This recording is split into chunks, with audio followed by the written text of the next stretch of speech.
Hello दोस्तों, welcome to my video.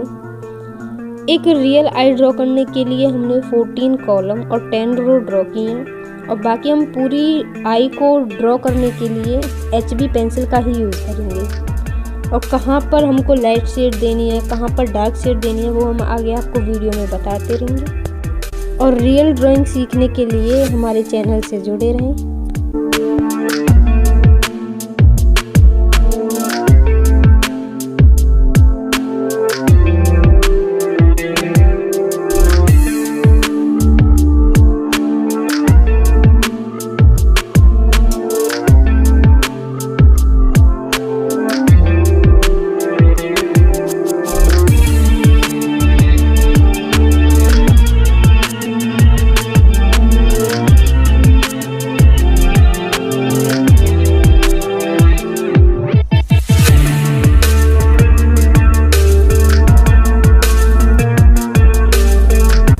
कोई भी ड्राइंग बनाने के लिए आप A4 शीट से बड़ी शीट का ही यूज़ करें। उससे जितने भी हमारी ड्राइंग की डिटेलिंग होती है वो सब क्लियर नज़र आती हैं और ड्राइंग में फिनिशिंग आती है, ब्लेंडिंग भी अच्छे से होती है।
आई के अंदर शेडिंग देने के लिए हमने B पेंसिल का यूज़ किया है और बहुत ही स्मूथ और हल्के हाथ से हमने शेडिंग की है, क्योंकि इससे ब्लेंडिंग बहुत ही स्मूथ और अच्छी आती है।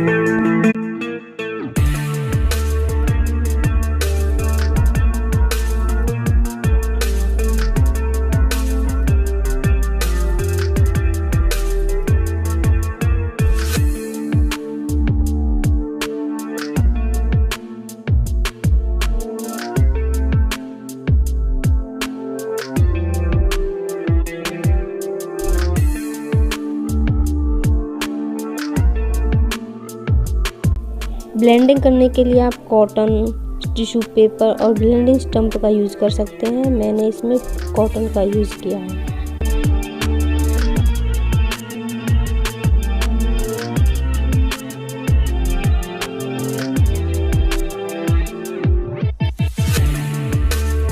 आई के अंदर के पार्ट की शेडिंग के लिए मैंने सॉफ्ट चारकोल पेंसिल का यूज़ किया है। अगर आपके पास चारकोल पेंसिल नहीं है तो आप कोई भी डार्क पेंसिल का यूज़ कर सकते हैं, जैसे कि 12B, 10B, कोई सी भी डार्क पेंसिल का आप यूज़ कर सकते हैं।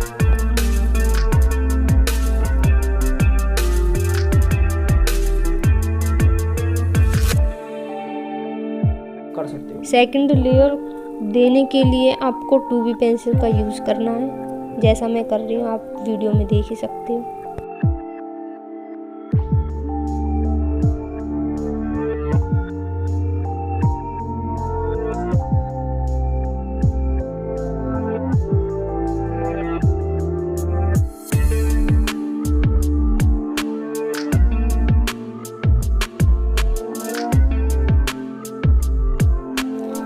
पे मैंने 4B पेंसिल का यूज़ किया है। जैसा कि आप वीडियो में देख सकते हो, मैं 4B पेंसिल का यूज़ कहाँ पे कर रही हूँ।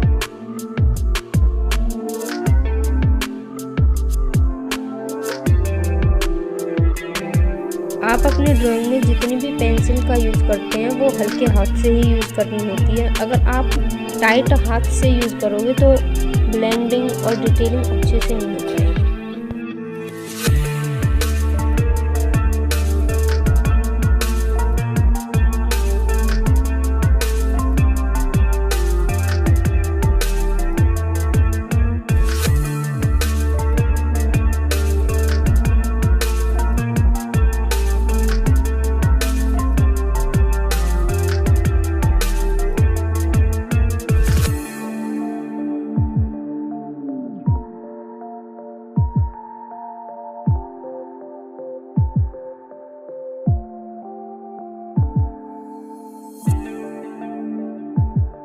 यहाँ आपको ब्लेंडिंग स्टम्प का ही यूज़ करना है, कॉटन और टिश्यू पेपर का यूज़ नहीं करना है।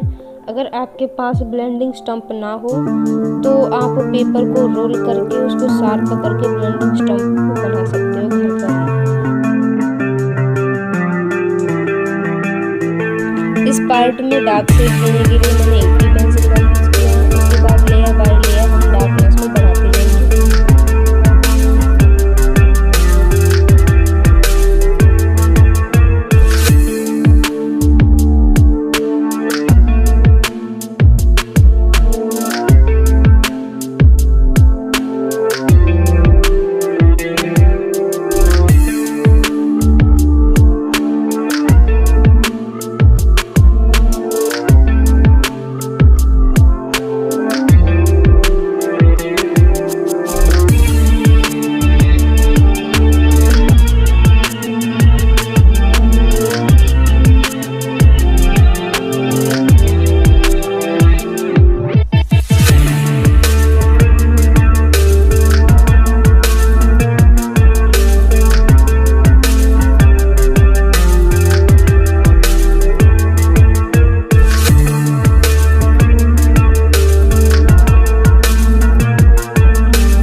मोनो इरेजर का यूज़ किया है।